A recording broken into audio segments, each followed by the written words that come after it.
नमस्कार, जन टीवी देख रहे हैं आप। मैं श्वेता शर्मा आपके साथ। खबरों की शुरुआत से पहले एक नजर डालेंगे अभी की हेडलाइंस पर। उत्तराखंड में आयोजित होगा उत्तराखंडी प्रवासी सम्मेलन। सीएम धामी ने कहा, यहां के लोगों ने देश दुनिया में कमाया खूब नाम, वो लोग देना चाहते हैं उत्तराखंड में अपना योगदान।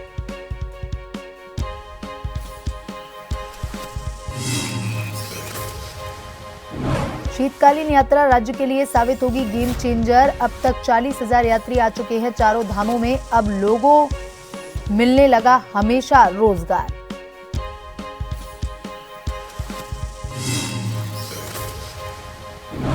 उत्तराखंड में नगर निकाय चुनाव का रण। सभी दलों के प्रत्याशी मतदाताओं को लगे लुभाने में। एक दूसरे पर आरोप प्रत्यारोप का दौर, बागी बिगाड़ रहे समीकरण।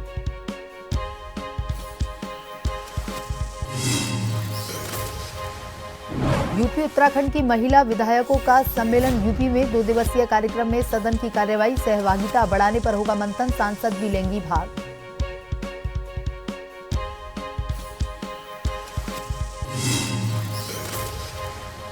उत्तराखंड में आज शाम से बदलेगा मौसम का मिजाज। कल होगी बारिश और बर्फबारी। पिछले कुछ दिन मौसम रहा शुष्क, तापमान में उछाल।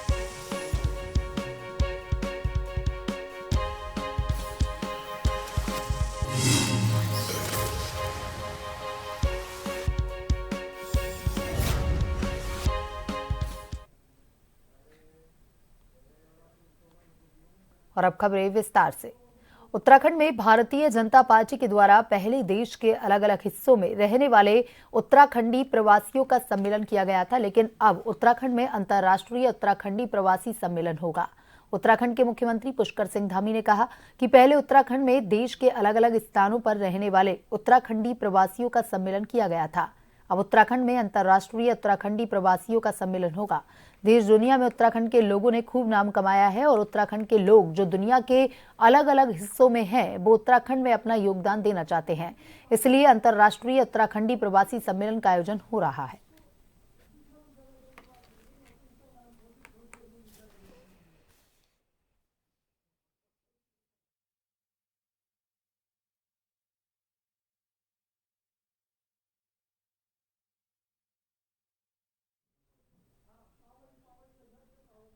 भारतीय लोगों का सम्मेलन किया था, जो देश के विभिन्न कोनों पर, देश के विभिन्न स्थानों पर रहने वाले उत्तराखंड के हमारे भाई बहन हैं, उन सबको बुलाया था। उन सबको पूरे 2 दिनों तक, एक दिन लगातार पूरे दिन चर्चा करी थी और एक बड़ा अच्छा उसका अनुभव रहा कि सब लोग हमारे अपने अपने पैतृक स्थानों से जुड़े।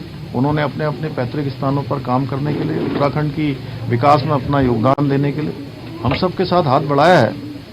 और उसी के साथ हमने तय किया था कि एक ये काम की भी हमने शुरुआत की, एक नया इस प्रकार का सभी प्रवासियों को बुलाने का भारतवर्ष के, उसी प्रकार से पूरे देश दुनिया में रहने वाले जितने भी हमारे प्रवासी उत्तराखंडी हैं उनका भी हम सम्मेलन कर रहे हैं, क्योंकि वो दुनिया के अंदर उन्होंने अपने अपने क्षेत्रों में अनेक विशिष्टताएं प्राप्त की हैं, अनेक प्रकार के अनुभव प्राप्त किए हैं, बहुत नाम उन्होंने अपना बनाया है। उत्तराखंड में शीतकालीन यात्रा शुरू हो गई है और अब तक 40,000 यात्री शीतकालीन यात्रा में चारों धामों में आ चुके हैं। शीतकालीन यात्रा को लेकर के उत्तराखंड के मुख्यमंत्री पुष्कर सिंह धामी ने कहा कि राज्य में शीतकालीन यात्रा गेम चेंजर साबित हो रही है। जब 6 महीने कपाट खुले होते थे तो यहाँ के सभी प्रकार का व्यवसाय करने वाले लोग भी 6 महीने ही अपना रोजगार करते थे, लेकिन शीतकालीन यात्रा से अब 12 महीने लोगों को रोजगार मिल रहा है, जो एक उत्तराखंड के लिए नया अध्याय है। आने वाले दिनों में इससे लोगों को और ज्यादा रोजगार मिलेगा।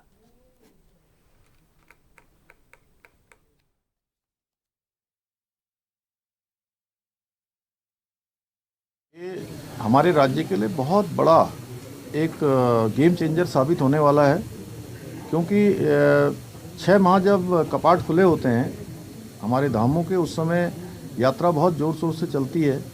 उस दौरान हमारे व्यापारियों का काम चलता है, होटल वालों का काम चलता है, घोड़ा खच्चर वालों का काम करता है, डंडी कंडी वालों का काम चलता है, टैक्सी वालों का काम चलता है। अन्य प्रकार के सभी लोगों को कुछ न कुछ काम मिलता है, सबकी आर्थिकी चलती है, व्यापार चलता है, कारोबार चलता है और ये लाइफलाइन है।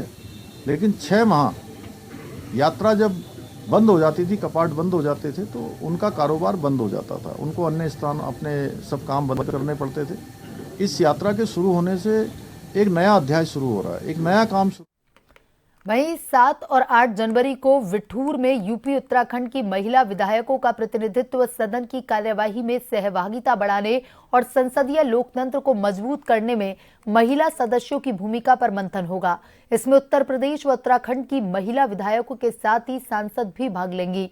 सम्मेलन का शुभारंभ 8 जनवरी को सामूहिक फोटोग्राफी से होगा। सबसे पहले विधानसभा अध्यक्ष सतीश मेहाना का संबोधन होगा, फिर उत्तराखंड के विधानसभा अध्यक्ष ऋतु खंडूरी भूषण का उद्बोधन होगा, फिर मुख्य अतिथि सीएम योगी आदित्यनाथ का संबोधन होगा। समापन समारोह में विशिष्ट अतिथि के रूप में केंद्रीय मंत्री स्मृति ईरानी शिरकत करेगी। सुबह 10:30 बजे से शुरू होकर सम्मेलन शाम 5 बजे खत्म होगा। इसमें यूपी की 48 महिला विधायक और उत्तराखंड की 8 महिला विधायक शामिल होंगी। यह आयोजन विठूर में किए जाने की तैयारी चल रही है। शहर की एक महिला विधायक ने इस कार्यक्रम के होने की पुष्टि भी की है। इसे लेकर के जिला प्रशासन ने तैयारी शुरू कर दी है।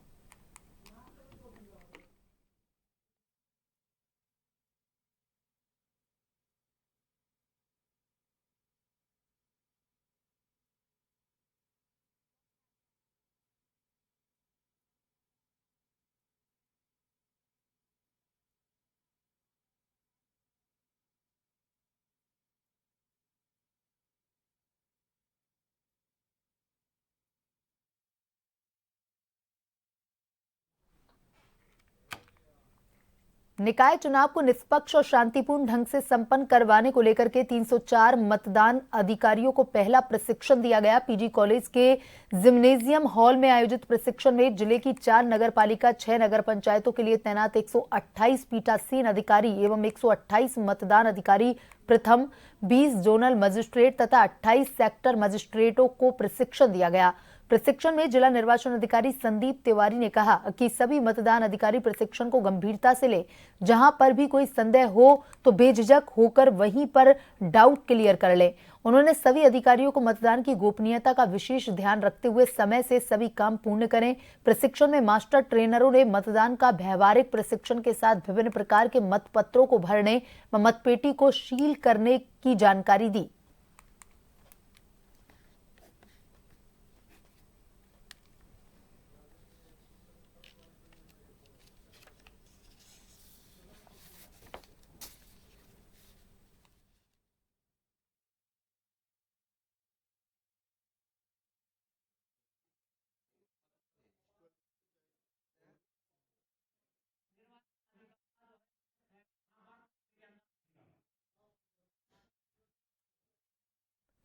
उत्तराखंड प्रदेश में इन दिनों नगर निगम चुनाव का जोर शोर चल रहा है। खटीमा नगर निकाय चुनाव में जहां 3 राष्ट्रीय दलों के प्रत्याशी चुनाव के मैदान में उतरे हुए हैं, वहीं निर्दलीय प्रत्याशी राशिद अंसारी अपने आप को अध्यक्ष पद पर अपनी जीत बता रहे हैं। आपको बता दें कि खटीमा से राशिद अंसारी पहले कांग्रेस पार्टी से टिकट की मांग कर रहे थे। कांग्रेस द्वारा टिकट न दिए जाने पर उनके द्वारा निर्दलीय चुनाव लड़ने का निर्णय लिया गया। अब वह निर्दलीय प्रत्याशी के रूप में चुनाव लड़ रहे हैं।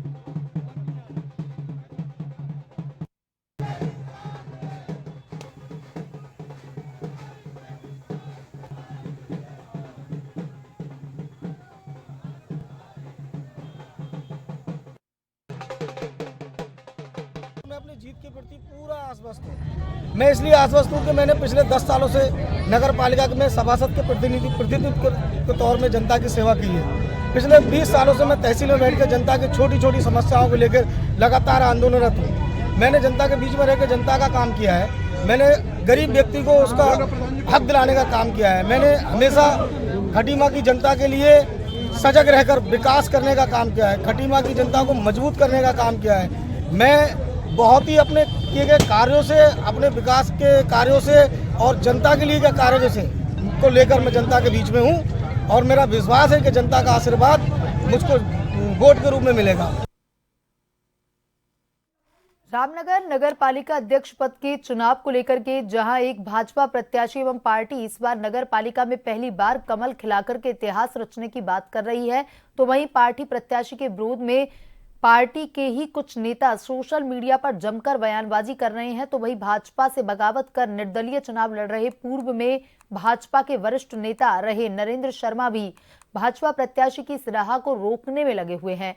हालांकि भाजपा प्रत्याशी के विरोध में पार्टी के ही कुछ कार्यकर्ताओं ने अपनी दावेदारी पेश कर दी थी, लेकिन पार्टी के कुछ वरिष्ठ नेताओं द्वारा कुछ लोगों को मना लिया गया है, जिसके बाद अधिकांश लोगों ने अपनी दावेदारी वापस लेकर पार्टी प्रत्याशी के पक्ष में जुट जाने की बात कही थी। लेकिन पार्टी के एक वरिष्ठ नेता नरेंद्र शर्मा ने स्थानीय विधायक और सांसद पर गंभीर आरोप लगाते हुए चुनाव में डटे रहने की बात कहते हुए पार्टी प्रत्याशी के सामने एक चुनौती खड़ी कर दी है।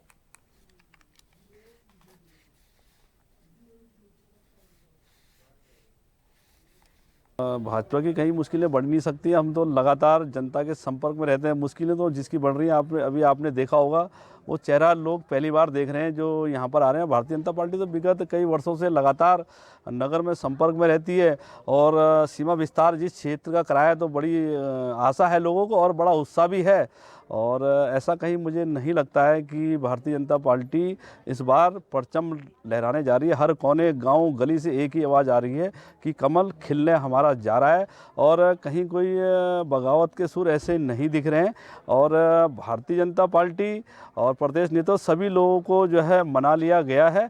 और कांग्रेस में सर फुटबॉल हुआ है, वो सबको पता है, वो सिंबल तक तो ले पा नहीं रहे हैं। ठीक है, कांग्रेस का एक अलग कार्यालय खोल गया, भ्रष्टाचार के दोनों एक दूसरे पर पार्टियां आरोप लगा रही है। देखिए, मैंने आज चुनाव प्रचार की जो है शुरुआत जो है अपने देश के अमर शहीदों को, अपने उत्तराखंड राज्य आंदोलन का में जो अमर शहीद हुए थे उनको श्रद्धांजलि अर्पित करने के साथ की है। आपने प्रश्न किया कि जो है लोग अपने जीत का दावा कर रहे हैं और मैं तो जो है अपनी जीत से ज़्यादा जो है जनता की जीत का दावा कर रहा हूँ कि इस बार जो है रामनगर के नगर पालिका चुनाव में कोई दल नहीं जीतेगा, कोई बल नहीं जीतेगा। अगर जीतेगा तो जनता जीतेगी और जनता जो है का चुनाव चिन्ह जो है इस बार जो है टॉर्च रहेगा, वो जो है सबको जो है आईना दिखाएगी। इस बार खबरों की तरफ, उत्तराखंड में होने वाले निकाय चुनाव को लेकर के कांग्रेस हाईकमान द्वारा रामनगर में पार्टी की आपसी गुटबाजी के चलते रामनगर में नगर पालिका अध्यक्ष पद पर सिंबल नहीं दिया गया है और इस सीट को ओपन घोषित किया गया है। इसके बाद से अब रामनगर में कांग्रेस के 2 गुट चुनावी मैदान में उतरे हैं। कांग्रेस के वरिष्ठ नेता एवं पूर्व विधायक रणजीत सिंह रावत द्वारा नगर पालिका अध्यक्ष पद पर भुवन चंद्र पांडे को प्रत्याशी बनाया गया है। इसके बाद से कांग्रेस के नगर स्तर के संगठनों द्वारा उनका समर्थन किया जा रहा है, तो वही कांग्रेस प्रत्याशी भुवन चंद्र पांडे द्वारा अपना चुनाव प्रचार तेज करते हुए जहां एक पूर्व विधायक रणजीत सिंह रावत के हाथों को मजबूत करने के साथ ही शहर की कई समस्याओं का समाधान करने की बात कही जा रही है, तो वहीं उन्होंने कहा कि सरकार द्वारा पहली बार कृषि भूमि पर रामनगर के ग्रामीण इलाकों में हाउस टैक्स लगाया है, जिसे उन्होंने गलत बताते हुए कहा कि यदि वह जीते तो सबसे पहले इसे समाप्त करेंगे। तो वहीं बात करें अध्यक्ष पद पर पालिका के लगातार 3 बार अध्यक्ष रहे हाजी मोहम्मद अकरम ने भी इस चुनाव में अपनी ताल ठोकते हुए प्रदेश के पूर्व मुख्यमंत्री हरीश रावत के हाथ मजबूत करने की बात करते हुए कहा कि जनता का आशीर्वाद इस बार भी उन्हें मिलेगा और वह ऐतिहासिक मतों से जीत दर्ज करेंगे। कुछ नहीं है रामनगर का चुनाव। रामनगर में बार बार हर मंच हर फोरम पे कह रहा हूँ, नगर Congress committee, block Congress committee, Maldhan Congress committee, महिला कांग्रेस कमेटी सब एक मत से एक स्वर से मुझे चुनाव लड़ा रही है और हम सब ने रणजीत रावत जी के हाथ को मजबूत करना है, कांग्रेस की विचारधारा को आगे बढ़ाना है। आज हम कानिया क्षेत्र में हैं, यहाँ हिंदुस्तान में पहली मिसाल नगर पालिका ने यानी इस सरकार ने चुनी हुई सरकार, नगर पालिका में इस समय सरकार नहीं है, पिछले डेढ़ साल लगभग हो गए हैं।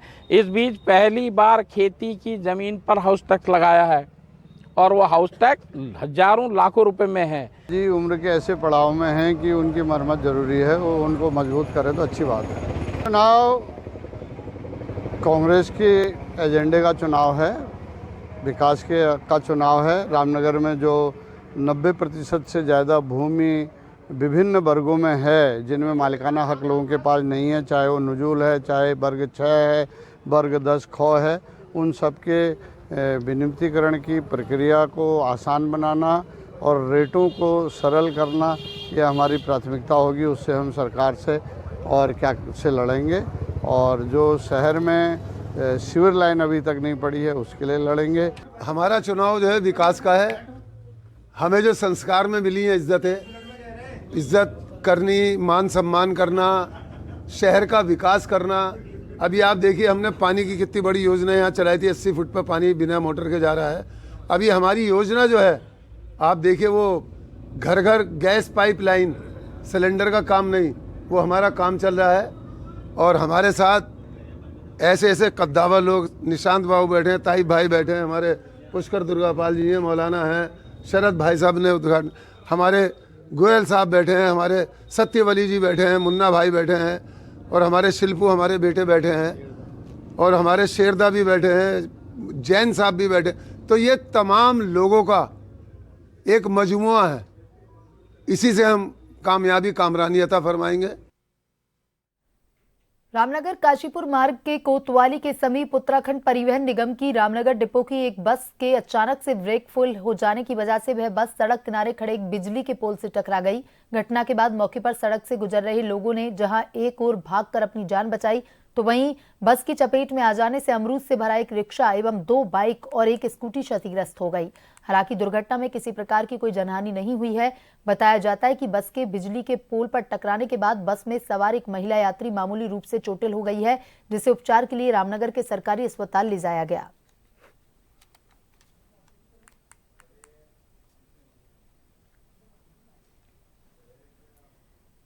शीतकालीन पूजा स्थली पांडुकेश्वर गांव में स्थित भगवान योग बद्री जी के मंदिर में और साथ में भगवान कुबेर जी के मंदिर में कल लगातार खूब संख्या में तीर्थयात्री पहुंच रहे हैं, जिसको लेकर के पांडुकेश्वर गांव के ग्रामीणों में काफी खुशी का माहौल बना हुआ है। आपको बता दें कि जब से उत्तराखंड में शीतकालीन चारधाम यात्रा की शुरुआत हुई, तब से लेकर आज तक सभी शीतकालीन पूजा स्थलों में हजारों की तादाद में तीर्थयात्री पहुंच रहे हैं।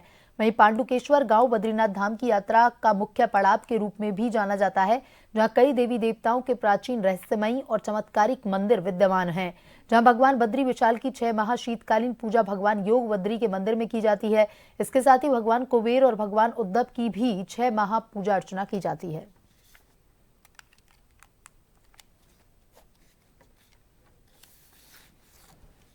सरकार द्वारा इस वर्ष से चारों धामों के शीतकालीन प्रवासों पर जो शीतकालीन यात्रा की शुरुआत इस वर्ष से की गई है, उससे हमारे सभी ग्रामवासियों को काफ़ी फ़ायदा मिल रहा है और बहुत सारी संख्या में यात्रीगण योग बद्री मंदिर में भी दर्शन करने के लिए पहुंच रहे हैं, जिससे यहाँ की आर्थिकी को भी काफ़ी बल मिलेगा। और हम सभी गांववासी उत्तराखंड सरकार और सीएम पुष्कर सिंह धामी का बहुत बहुत धन्यवाद करते हैं। उत्तराखंड में चढ़ते पारे के बीच आज मौसम का मिजाज बदलने वाला है। मौसम विभाग के अनुसार प्रदेश में आज शाम से कहीं कहीं बादल छाने के आसार हैं। सोमवार को कुछ क्षेत्रों में गरज चमक के साथ बारिश और बर्फबारी हो सकती है, जिससे तापमान में गिरावट आने की संभावना है।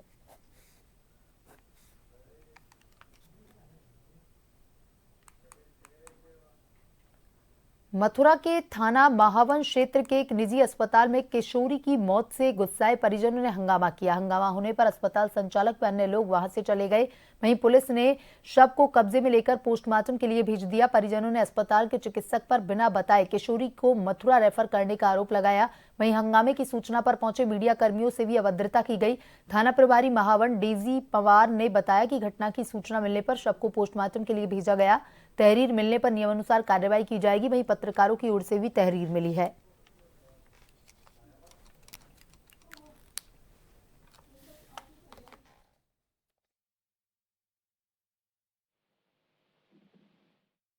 लड़की को बुखार की शिकायत थी, थोड़ी सी दर्द मार रहा उसके पैर में। मैं दवाई लाया हॉस्पिटल में बलदेव में, और वो आगे दर्द की दवाई वैसे सुबह बढ़िया ठीक थी, और भैया बस पता ना मैं आया हूँ इतनी देर में तो बेहोश हो गई मेरी लड़की। बिल्कुल मैंने देखा लाली जग नहीं रही है, क्या दिखाया मेडिकल बिन्ने कंपाउंडर भैया आए बिन्ने तब तो ही कि ना कछु भैया में रहो ले जाओ। हॉस्पिटल वाले ने डॉक्टर ने बाने देखा बुलाए के एम्बुलेंस मथुरा ले जाओ, कतना रहो आए के नहीं। हॉस्पिटल वाले ने भैया बाने 15-20 आदमी और बुला ले, हाल गाड़ी भर के नहीं फुल गुंडा बुला ले बाने। किस लिए बुलाए गुंडा? पता नहीं है, गाड़ी के लिए बुलाए थे, डेड बॉडी गायब करने के लिए, गाड़ी गायब करने के लिए, गाड़ी भी गायब कर दी उसने। 100 नंबर गाड़ी वाले ने पकड़ी है, वो दरोगाजी ने पकड़ी है। वो ऐसा था, बलदेव मेडिसिटी करके कॉलेज है यमुना एक्सप्रेसवे के पास में, यहाँ फर्जी तरीके से हॉस्पिटल चल रहा है जिसको डॉक्टर भूपेंद्र सिंह चलाता है। सुबह एक लड़की थी शाहपुर अड्डा की, जाटव जाति की थी, 14-15 साल की। वो रात को भर्ती हुई थी घुटने के दर्द के कारण। दर्द होने के बाद में उसको भर्ती कर लिया डॉक्टरों ने, और 2-2.5 बजे करीब लड़की मर गई। इन्होंने उस परिजनों को धक्का देकर के बाहर भगा दिया। उन्होंने वीडियो बनाने की कोशिश की। उन शाहपुर अड्डा वाले लोगों के साथ में नेत्रपाल की पुत्री है पलक, उसके साथ मारपीट की, मोबाइल छुड़ा लिया और धक्के देके बाहर निकाल दिया, और बालिका को जबरन एम्बुलेंस में मथुरा भेज दिया बिना बताए। हम कवरेज करने, हमारे साथ में पत्रकार साथी थे, बांकीलाल सरस्वत जी थे, कोमल पारसर जी थे, मोनेश सिंह थे, अनुज उपमन्यु थे, और आधा दर्जन से अधिक साथी थे। सभी लोग सोनू भाई थे, टाइम्स क्लब नाम का। झगड़े का हम केवल पूछने गए थे। डॉक्टर हमारे भूपेंद्र हैं, वो जो फर्जी तरीके से यहाँ हॉस्पिटल चला रहे हैं, उनसे ये बात थी कि हमें ये बता दिए केवल रात को कितने बजे गुड़िया लड़की आई और कैसे मर गई। बस घुटने के दर्द से कोई लड़की नहीं मर सकती है। 15,000 रुपये अपने घुटने के दर्द के ले लिए, तो क्या मर गई? और मर गई तो परिवार वालों को कोई लड़की को दिखाएगा। इसी बात में पत्रकारों को साला दिखाता हूँ, 50 लाख चाहे खर्च कर दूँ, हॉस्पिटल गया भाड़ में, और मैं सब तुमको देख लूँगा। तो एक साथ पत्रकारों पर हमला बोल दिया, मेरे साथ में मारपीट की। कितने लोग थे हमलावर? 25-30 से लोग थे, गुंडा थे। और इसी खबर पर ज्यादा जानकारी के साथ हमारे संवाददाता ग्रीश फोन लाइन पर जुड़ चुके हैं। ग्रीश, किशोरी की मौत के बाद हॉस्पिटल में हंगामा देखा गया था, क्या कुछ है ये पूरा मामला और क्या कुछ अभी का अपडेट? श्वेता जी, मैं बताना चाहूंगा जिस तरीके से हॉस्पिटल संचालकों की दबंगाई मथुरा में चल रही है वो देखने लायक भी है, क्योंकि जिस तरीके से उन्होंने अपने हॉस्पिटल में बाउंसरों को भी पाल रखा है। मथुरा में मावन थाना क्षेत्र में एक युवती को पैर में दर्द और बुखार की शिकायत पर भर्ती किया गया था, लेकिन जैसे ही बच्ची की मौत हो गई तो हॉस्पिटल संचालक सबको रिपोर्ट करने के लिए वहां से निकाल रहा था, और जैसे ही परिजनों को वहां सूचना मिली तो उन लोगों ने हंगामा किया।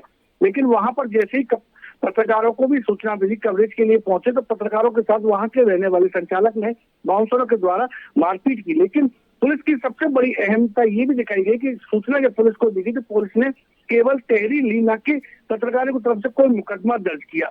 देखा जाए तो ये बहुत बड़ी चुनौती मथुरा स्वास्थ्य विभाग के लिए भी कि बिना रजिस्ट्रेशन के मथुरा में ऐसे हॉस्पिटल भी चल रहे जो केवल महीनेदारी स्वास्थ्य विभाग को देते हैं। जी गिरीश, तमाम जानकारी के लिए धन्यवाद। बुलेटिन में अभी तक के लिए इतना ही। बने रहिए जन टीवी के साथ। नमस्कार।